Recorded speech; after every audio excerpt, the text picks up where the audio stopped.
Thank you, Speaker. My question is to the Premier. Premier, hydro prices is a real issue for real people. It is not an abstract thing.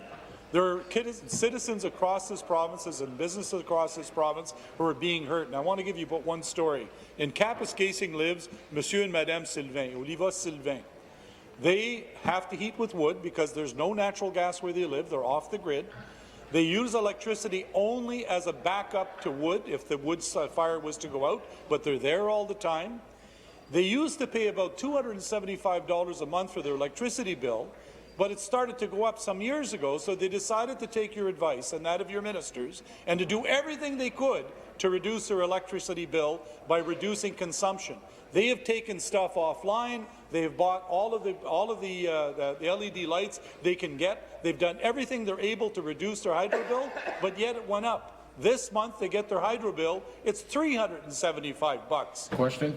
How can anybody have confidence in your government when they do what you say they're going to do, and yet their bill still goes up? Thank you. Minister of Energy. Minister of Energy. Thank you, Mr. Speaker, and I thank the member for the question and for explaining the situation that many families in Northern Ontario are facing.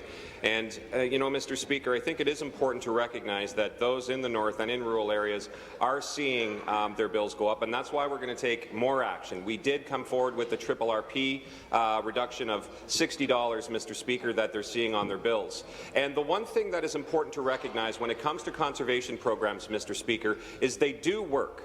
They do work in the sense that when we conserve energy, if every household continues to save energy, to conserve energy, Mr. Speaker, we don't need to build more generation. And if we don't need to build more generation, Mr. Speaker, we can keep our costs on a downward rate. And that's what we're going to continue to do. But in that instance, and I don't know the full story about the couple from Kapuskasing, but I do recognize, Mr. Speaker, that in the north and in rural parts of Ontario, we can do more and we will do more, Mr. Speaker. Thank you. Supplementary. Minister, it doesn't work for Oliva. He's done everything, along with his wife, they can do to reduce consumption. They're doing what you asked them, but their bill still goes up. And this is why people are so frustrated. It's not just the fact that they pay more, it's a question they do everything to save, and yet it still goes up.